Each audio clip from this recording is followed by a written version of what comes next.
감동 스토리, 공동체로 향하라라는 제목으로 하나님의 말씀을 같이 나누겠습니다. 인생은 사막길을 건너는 것과 같다라는 말에 동의하십니까? 스티븐이라는 저자는 자기의 책에서 그렇게 주장하는데요. 저를 비롯해서 많은 성도들이 동의하는 것 사실입니다. 성경은 인생길을 광야길이라고 말합니다. 사막길이나 광야길 비슷하지 않겠습니까? 예, 그렇습니다. 한때 전문 여행가였던 저자가요, 그런 주장과 함께 인생은 사막길을 건너는 것과 같다라는 그런 주장과 더불어서 사막을 건너는 6가지 방법, 이것이 인생길을 사는 사람들에게 참 중요하다, 그런 주장을 또한 합니다. 일리가 있습니다. 몇 가지를 말씀드리면 이렇습니다. 지도 말고 나침판을 따라가라. 강력한 모래바람 때문에 지형이 워낙 자주 바뀌어서 사막에서는 여행 안내서나 지도가 필요 없다. 인생길도 그렇다. 목적 보이는가? 그런데 인생에서 몇 번뿐이다. 사실은 목적 없이 그렇게 지내는 날수가 훨씬 많다. 따라서 나침판 같은 지침이 필요하다. 오아시스를 만날 때마다 쉬어가라. 사막 여행은 장기전이다. 충분히 쉴 때 쉬어야 끝까지 여행할 수 있다. 인생길 그렇다. 장기 레이스, 장기 여행이므로 쉬며 안식하며 나아가야 된다. 적절한 조언입니다. 모래에 갇히면 타이어에 바람을 빼라. 모래 웅덩이에 빠졌을 때 타이어 바람을 빼야만 한다. 사막길에서 공기 과잉이 문제지 타이어에 바람이 빠진 것이 전혀 문제가 되지 않는다. 오히려 모래바람 앞에는 낮추어야 한다. 인생 마찬가지다. 정체가 되고 힘이 들고 어려우면 자아의 공기를 빼라. 그러면 앞이 보이고 나아갈 수 있고, 그렇게 인생길에 이길 수 있는 법이다. 그 외에 여러 방법들이 있습니다. 그 저자의 주장들을 들으면서 맞는 말이다, 고개를 끄덕이며 저는 이런 것이 한 가지면 되지 않냐, 그런 마음에 목소리가 있었습니다. 그것은 좋은 팀에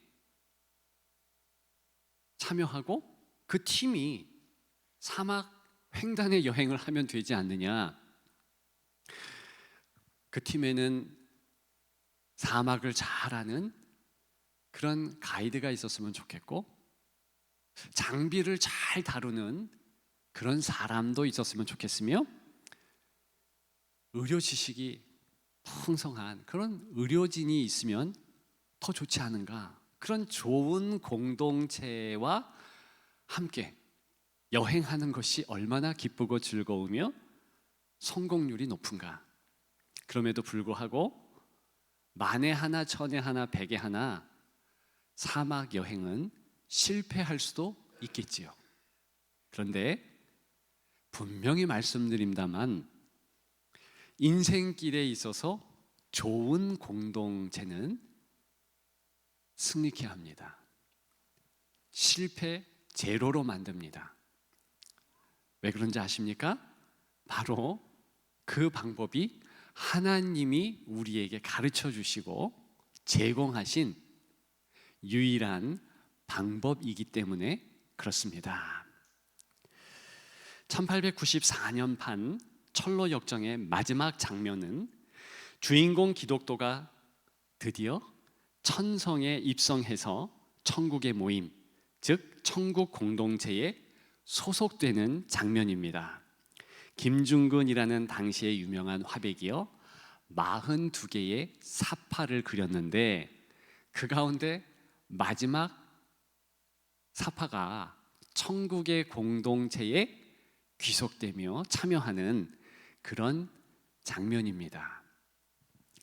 낯설기 그지없습니다. 왜 그러냐 하면 그 장면에 옷차림이요 당시의 옷차림 100여 년 훨씬 넘는 시간 그 전의 옷차림인데 이 화백이 기독교가 오해되지 않고 잘 이 땅에 안착되었으면 좋겠다 그런 마음으로 그를 번역한 게일 선교사 부부와 더불어서 이 복식, 옷차림에 신경을 많이 썼습니다.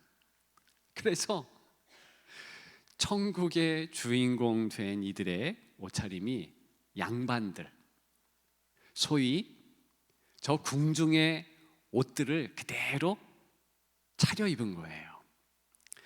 여러분 어떻겠습니까? 정말 우리가 천국에 가면 그러한 옷들, 100년 전 옷들을 입겠습니까? 아닌 것 같지요? 아닌 것 같아요. 옷차림은 확실히 모르겠습니다만 분명히 말씀드릴 수 있는 것은 저 천국 공동체, 천국의 모임은 우리 교회 공동체의 모임의 미래다. 그렇게 말씀드릴 수 있습니다. 더욱 분명한 것은 우리가 행할 일이 아주 확실해집니다.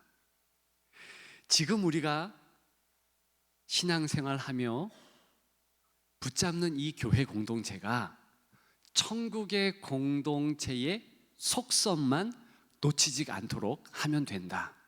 그러면 우리는 사실 다른 것 신경 쓰지 않아도 인생길에서 넉넉히 이길 줄 믿습니다.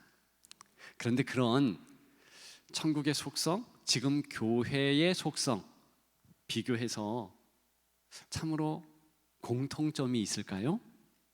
예, 분명히 있습니다. 오늘 짧은 시간에 주제예요. 어떤 공동점일까요? 그 속성을 붙잡으면 우리가 참 편리하게 좌우를 분별하며 내가 지금 잘 가고 있나? 우리 공동체는 괜찮은가? 점검할 수 있습니다. 그 속성은 첫째, 특별한 질서가 있는가에 관계합니다. 하나님의 공동체는 특별한 질서가 있다는 것이지요. 4절입니다. 성의를 지키는 무리가 나오고 있습니다. 그런데 그 무리는 어디를 향하고 있습니까? 하나님의 집으로 향했다 했습니다. 비단 안식일, 주일만 예배를 위해 움직이는 그런 공동체를 의미하는 것이 아닙니다. 항상 함께하는 공동체요, 소위 운명 공동체를 말하고 있는 것입니다. 그런데 하나님의 집을 향한다. 항상 예배를 삶의 원리로 놓고 그렇게 살아내는 공동체를 말하고 있습니다. 즉 공동체 중심에 또 그 성도들의 마음에 하나님이 좌정해 계신다는 것입니다. 우리가 요즘에 새벽에 같이 보는 민수기를 보면 그런 공동체의 모습을 입체적으로 볼 수 있습니다. 성막을 중심으로 이스라엘 지파들이 광야 시대에 진영이 배치됩니다.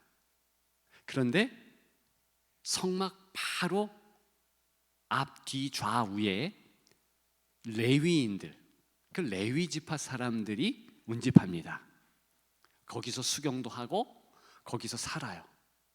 그리고 정방향으로 세 지파씩, 위에 세 지파, 아래 세 지파, 좌우에 세 지파씩 그렇게 진영을 차립니다. 다 어디를 향하게 되었는가? 각 가정이 텐트를 치죠. 너나 할 것 없이 성소, 그 성막에는 하나님 아버지가 좌정한 지성소 시은좌라는 곳이 있습니다. 그곳을 바라보면서 그렇게 수경하고 생활하고 살도록 세팅이 된 것입니다. 요한계시록에 보면 하나님의 천국의 모습이 나옵니다. 근데 거기 보면 동일한 원리, 동일한 모습을 우리가 볼 수 있습니다. 천국은요, 결단코 말씀드릴 수 있는데 정방향의 모습입니다. 12진주문이 있어요. 동서남북 문이 3개씩입니다. 뭘 이야기하나? 12지파를 얘기하는 거예요. 광야 시대 민수기에서 볼 수 있듯이 그 중앙을 향해 있다. 중앙에 누가 계시는데요? 천국의 중심 아버지 하나님께서 좌정해 계십니다. 우리의 교회를 생각해 보십시다. 우리는 삶의 원리가 있습니다. 교회 공동체의 원리가 있어요. 그 중심에 하나님 아버지께서 자리한다는 내용입니다. 아니, 목사님 당연하지 않습니까? 예, 너무나 당연하죠. 그런데 그 당연한 내용을 우리가 놓칠 때가 많더라는 것입니다. 하나님이 중심이 되어야 할 교인과 교회 공동체가 흔들릴 때가 있어요. 예컨대 이런 것입니다. 우리도 모르게 교회 중심에 돈을 둘 때가 있습니다. 돈이 있어야 사업을 하지? 돈이 있어야 선교도 하지? 예, 돈도 필요하지요. 그런데 하나님이 중심에 있는 교회는 돈이 없는데도 불구하고 선교할 수 있고 구제할 수 있고 자녀 세대를 세울 수 있습니다. 왜? 하나님을 향하여 있으니까. 하나님께서 움직이면 되는 거 아니냐. 우리는 그저 하나님만 목도하자. 그런 마음으로, 그런 중심으로 하나님만을 뚜렷이 바라봅니다. 자, 때에 따라서는 어떤 한 사람, 어떤 기관이 교회를 좌지우지할 수 있습니다. 그거 잘못된 거예요. 하나님이 아닌 어떤 사람, 어떤 기관도 주목받을 수 없는 것이 교회입니다. 한국교회의 7가지 죄라는 책이 있어요. 그 책에서 권위와 권위주의를 잘 설명했습니다. 그 책에 의하면 권위는 교회에 너무나 필요하다. 교회는 유연한 권위가 필요하다. 그런데 권위주의는 절대 없어져야 할 것이다. 이 권위주의는요, 그 책에 의하면 내가 하나님의 사자다. 따라서 내 말이 법이요. 내 말을 들으면 된다. 이렇게 주장하는 것이 권위주의랍니다. 마음에 확 와닿았어요. 한국교회의 많은 부분 그렇게 주장하는 목회자 때문에 망가지는 거 사실입니다. 고하영조 목사님은 목사는 괴물이다 이렇게까지 진단한 적이 있습니다. 하나님의 말씀까지도 뛰어넘을 수 있는 사람은 없어요.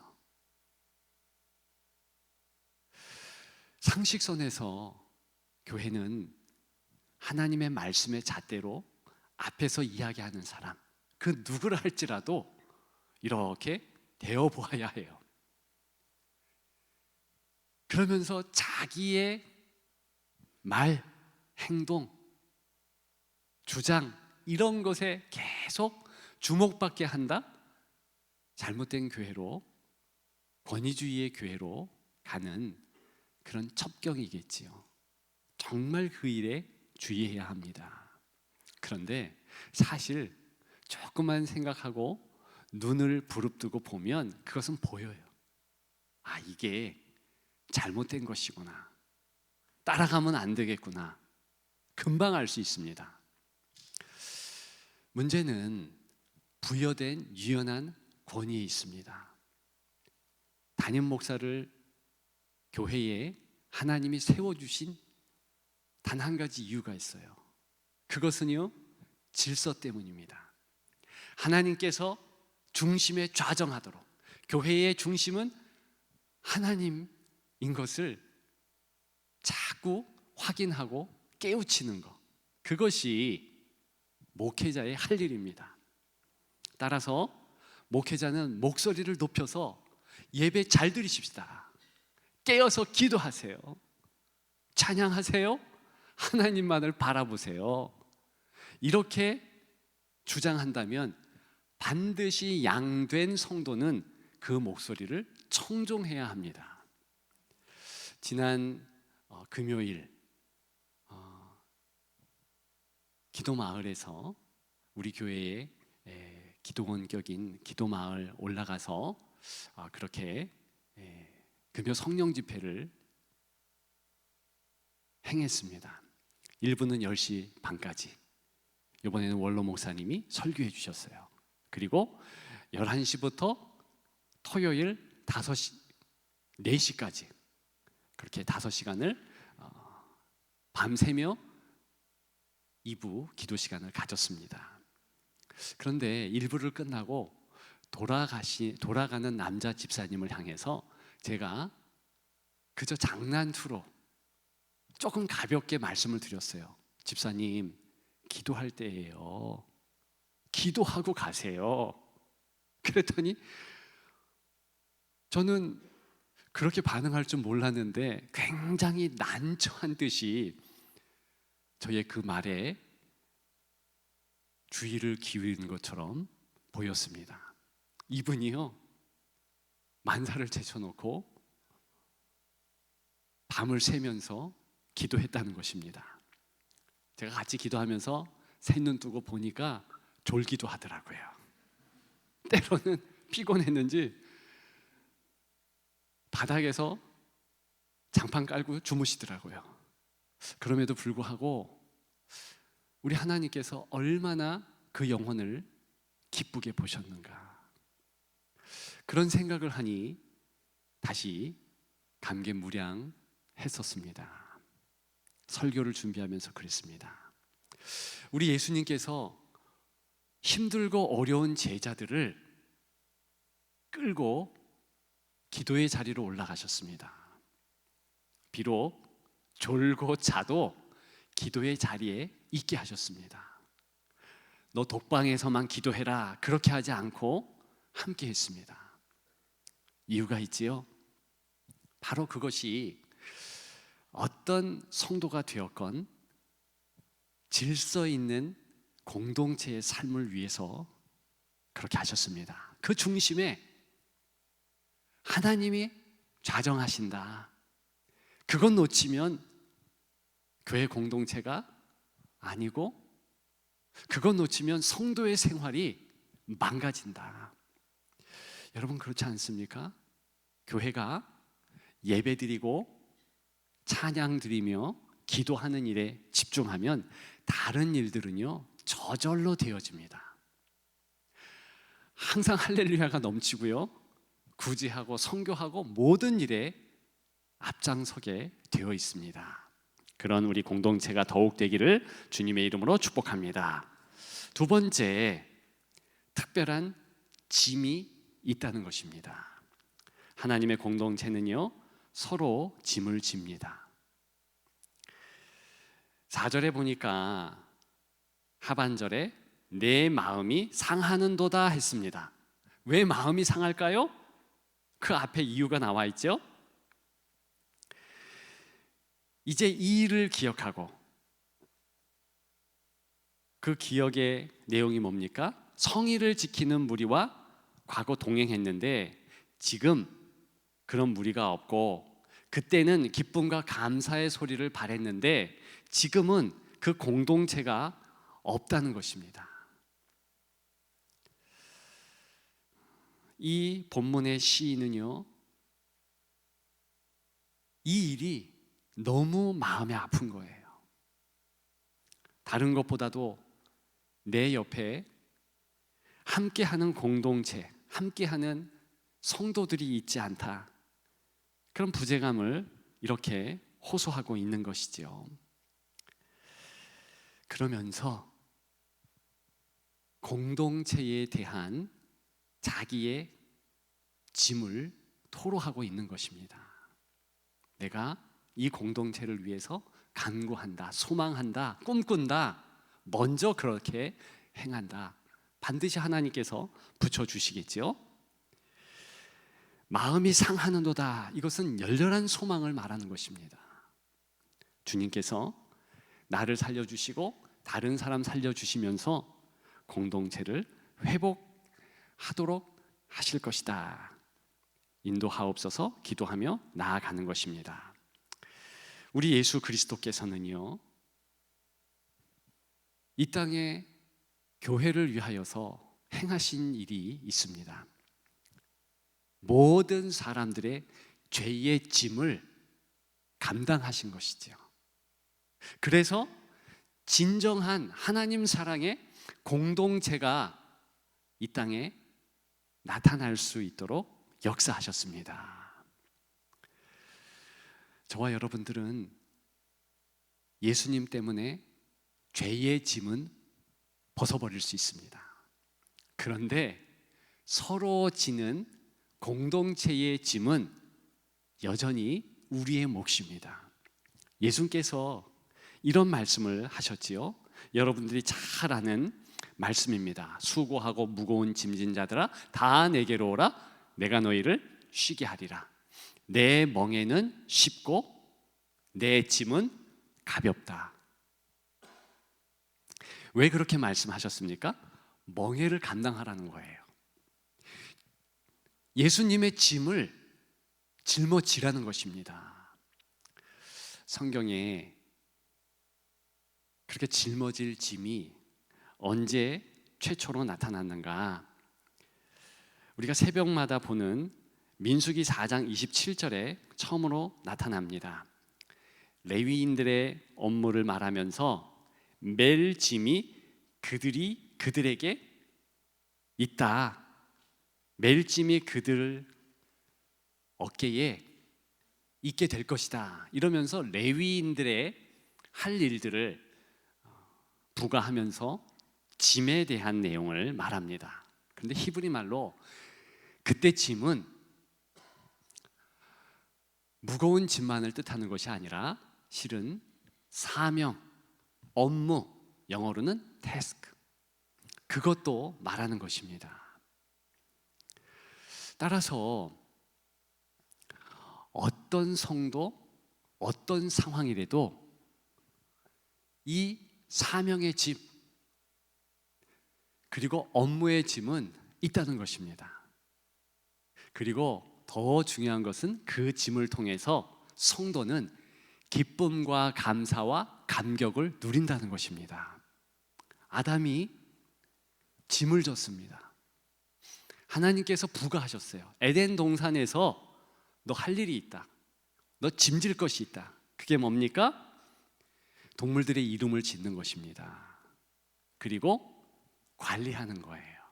동물뿐만 아니라 에덴 동산을 감찰하는 것입니다.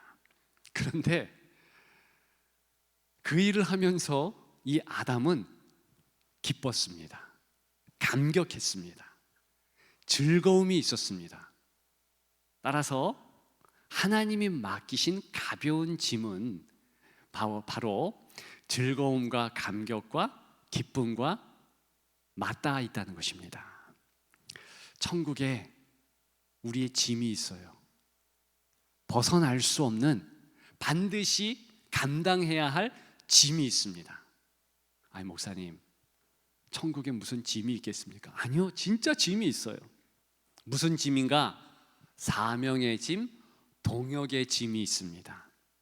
함께 하면서 할 일이 있는 거예요. 그런데 감사할 것은 바로 그렇게 부과된 사명을 통해서 기쁨과 감격이 커진다는 것입니다. 그건 놓치면 안 돼요. 저와 여러분들이 이 땅을 살아가면서 반드시 감당해야 할 공동체의 짐이 있습니다. 그것을 어려워하지 마세요. 우리 찬양대가 짐이 있었죠? 무슨 짐입니까? 예배 준비자의 사명이죠. 그저 회중으로 하신 분들은 모르겠지만 성가대가 연습도 하고, 게다가 저 뒤에서 시간이 되면 모여서 이렇게 등단을 하게 됩니다. 그것도 어찌 보면 부과된 짐이죠. 어떤 분들은 바쁘고 힘들고 때로는 몸이 불편한데도 불구하고 그 짐을 지는 거예요. 그런데 결과적으로 생각해 보면 하나님을 찬양하며 감사와 감격과 기쁨이 넘치는 것입니다. 모든 예배자가 그렇잖아요. 이 주일에 예배 때에 나오는 거, 그것도 짐 아니겠습니까? 감당해야 할 짐들이에요. 때로는 목회자를 통해서 순사역자, 순모, 순장, 부순장을 통해서 부과된 짐의 선포가 있습니다. 우리 말씀 읽자, 몇 월 며칠 모여서 예배 드리자, 찬양하자, 이게 다 짐이에요. 그런데 그것 통해서 하나님이 은혜를 주십니다. 하나님께서 기뻐할 거리를 주시는 거예요. 기억하는 여러분들 되시기를 주님의 이름으로 축복합니다. 마지막 세 번째, 이 세 번째가 정신을 바짝 차려야 되고 굉장히 중요한 부분입니다. 그것은요, 특별한 힘이 있다는 것입니다. 하나님의 공동체는 지금이나 천국 그때에나 놀라운 힘이 있습니다. 오늘 본문 보면 2절뿐이지만 거기에서 우리가 느낄 수 있는 낙심은 너무 큽니다. 이렇게 성도는 낙심할 수 있어요. 절망도 어느 때는 할 수 있습니다. 그런데 반드시 회복하는 것이 성도인 줄 믿습니다. 회복이 없으면 안 되는 거예요. 오늘 본문에서는 어떤 회복이 있습니까? 5절 주목해 보십시다. 내가 여전히 찬송하리로다 그러면서 그 앞에 그렇게 찬송할 수 있는 이유가 나타나고 있습니다. 하나님께서, 우리 하나님 아버지께서 나타나 도와주심으로 말미암아 그랬어요. 그러니까 하나님이 도와주신다는 거예요. 자, 하나님은 어떤 구체적인 방법으로 우리를 도우십니까? 물론 직접 특단의 조치로 도와주시기도 하시죠. 그건 조금 이따 생각하고, 가장 일반적이고 평범한 방법은 돕는 사람을 붙여주시는 거예요. 우리가 낙심하고 힘들고 어려운 그런 성경의 성도들을 목도하게 됩니다. 대표적으로 신약에 지친 사도 바울, 하나님은 어떻게 위로하시고 힘내게 합니까? 동역자 디모데, 브루스길라, 아굴라, 많은 성도들을 붙여주시는 거예요. 내 주변에 동서남북에 포진되어 있는 성도는 따라해 보십시다. 나를 돕는 자다. 하나님이 붙여주셨다. 실제 그런 줄 믿습니다. 아멘이에요. 그렇게 하나님은 돕는 손길을 보내주셔요. 자, 중요한 것은 하나님께서 하늘문을 가르시면서 직접 관여하시고 직접 특별한 힘을 주신다는 것입니다. 그게 무엇인가? 바로 공동체에 참여해서 예배 드릴 때 그런 놀라운 힘이 있다는 것인데요. 그걸 이해하기 위해서 우리가 좀 생소한 내용을 같이 나눴으면 좋겠습니다. 여러분, 의존력이라고 들어보셨습니까? 사실 엄청난 힘인데 힘 같지 않는 힘을 말합니다. 대표적으로 어린아이, 이 어린아이는 의존력의 표상이죠. 어린아이와 같지 않으면 천국에 갈 수 없다. 천국이 어린아이의 것이다. 그때 이 의존력 때문에 그렇게 강조한 것입니다. 이 어린아이는요, 아무 힘이 없어요. 그런데 부모를 의지하기 때문에 부모가, 즉 부모의 힘이 자기의 힘입니다. 배고픈 아기는 어떻게 합니까? 그저 엄마 얼굴 보며 찡그리거나 울면 됩니다. 그럼 음식이 생겨요. 이 놀라운 힘 아니겠습니까? 이것도 힘, 의존력, 이렇게 일군의 학자들은 이야기를 합니다. 아이는 하늘을 날 수도 있습니다. 뺑뺑이죠, 그게. 부모가 아이를 번쩍 알고 이렇게 좀 기분이 안 좋은 티를 낸 아이를 돌리는 거예요. 저도 많이 우리 자녀들을 그렇게 돌려줬어요. 아이의 입장으로 보면 지금 날고 있는 거 아니에요? 대단한 거 아니겠습니까? 이 의존력에 주목한 사람들이 있어요. 그들 주장에 의하면 돌과 풀의 차이가 무엇이냐? 풀은 빛, 흙, 그리고 수분, 이런 거에 절대 의존한다. 그게 바로 살아있음의 증거다. 생명만 의존한다. 돌, 절대 의존하지 않는다. 따로 국밥, 혼자 존재한다. 여러분, 그러면서 이 의존력이 생명력과 연관되었다, 이렇게 보는 것입니다. 정말 그렇지요? 저와 여러분들이 피조물로서 살아있다, 무슨 뜻입니까? 절대적으로 의존하는 것이 있다는 거예요. 저는요, 지금 건강합니다. 왜 건강한가? 10년 전에 건강을 관리했어요. 10년 전부터 우리 아내에 의해서 어떤 부분을 신경 쓰게 되었는가? 비타민을 먹었어요. 별건 아니죠? 비타민, C, B, 이런 것들을 챙겨 먹게 되었습니다. 그랬더니 그 20대에 있었던 이 머리가 좀 띵하고 맑지 않은 그런 것들이 사라지더라고요. 한 1년, 2년 지나니까 정말 사라졌어요. 제가 이렇게 육신의 건강을 유지할 수 있는 것은 음식물에 의존하는 것입니다.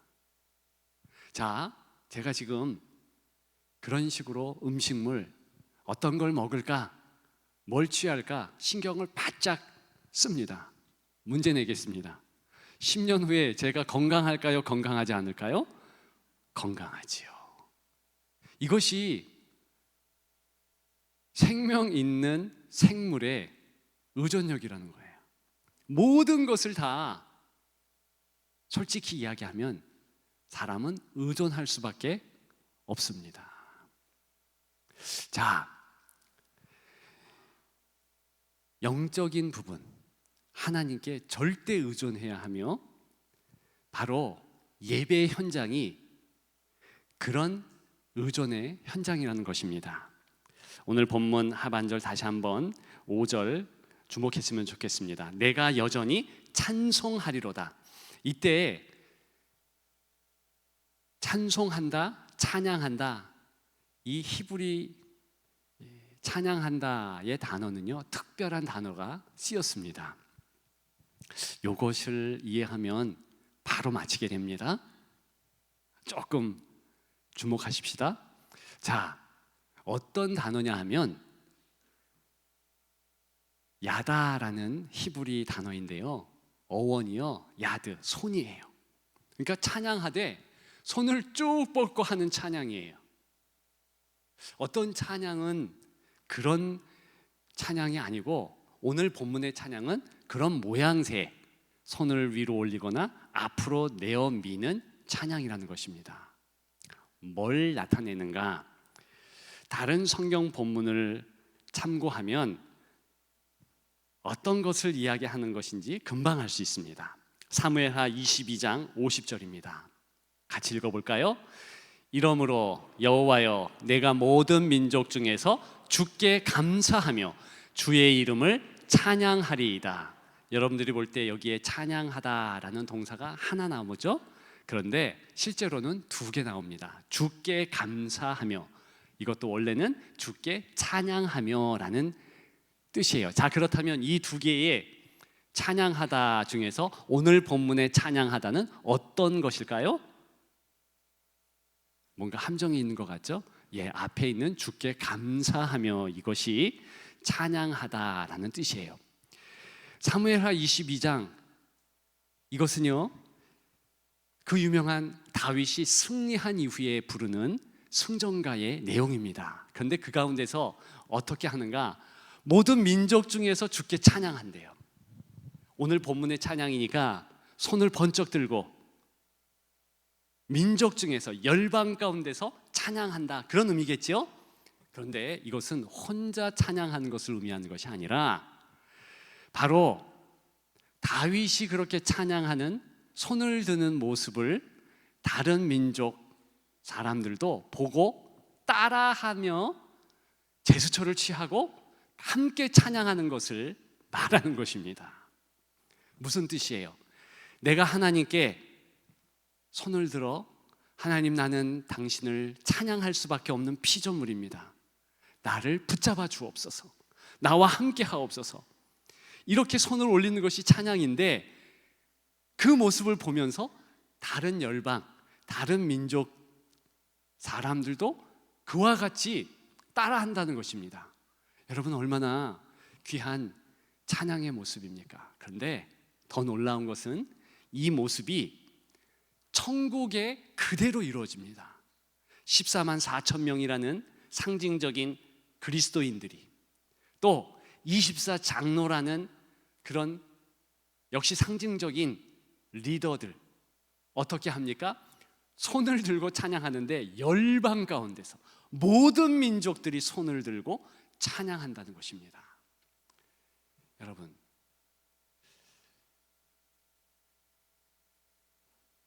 사무엘하 22장 50절에 그렇게 찬양하면서 그 다음에 하나님을 찬양한다, 이렇게 연결되잖아요. 두 번째 찬양은요, 다른 찬양의 모습이에요. 그것은요, 탬버림을 치면서, 장고, 소고를 치면서, 이러면서 기쁘게 흥겹게 찬양한다는 것입니다.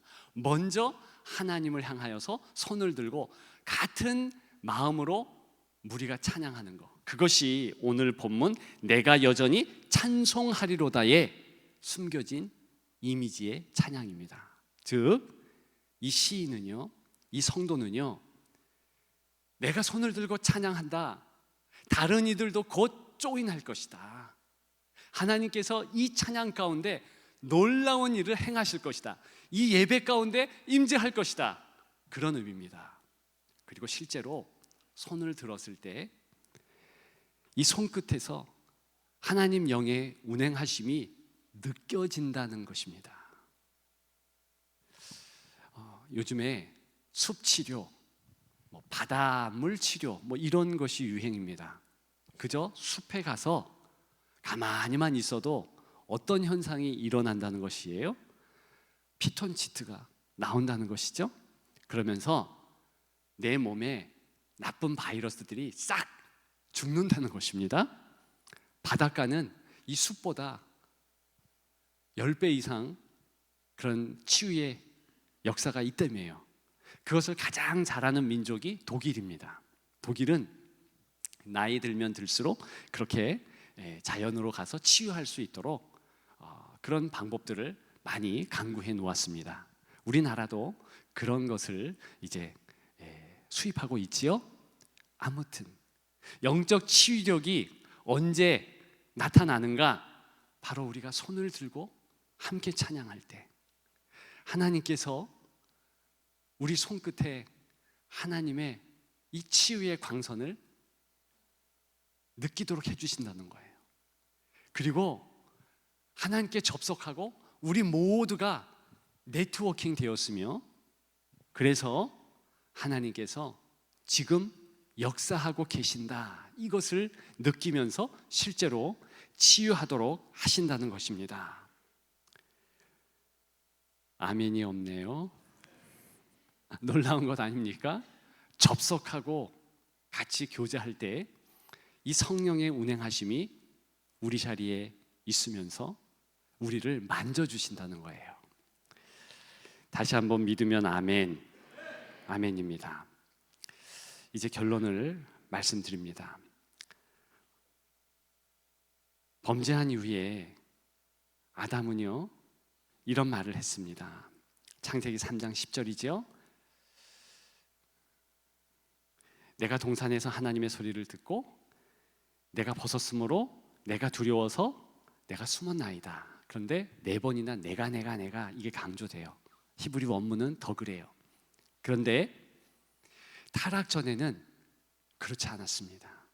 타락 이후에 혼자라는 것을 강조합니다. 이것이 범죄한 이후, 타락한 이후 사람의 습속이 되었습니다. 성경적으로 보면 독처하는 것, 혼자 있는 것 정말 좋지 않습니다. 그렇죠. 창세기를 찬찬히 살펴보면 정말 태초에 공동체가 있었습니다. 하나님은 성삼위 하나님으로서 거하시면서 신비의 공동체로 존재하시고 또 사람을 공동체로 만들어 주셨습니다.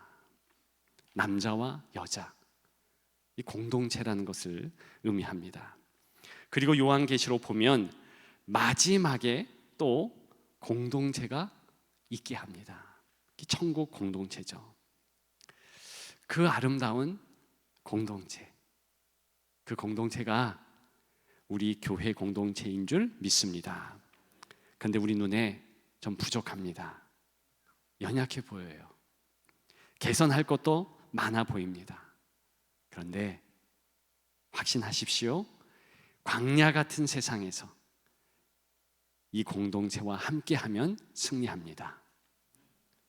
말씀드린 3가지를 유념하면서 더 좋은 하나님의 공동체가 되기를 위해서 마음을 쓰기만 하면 됩니다.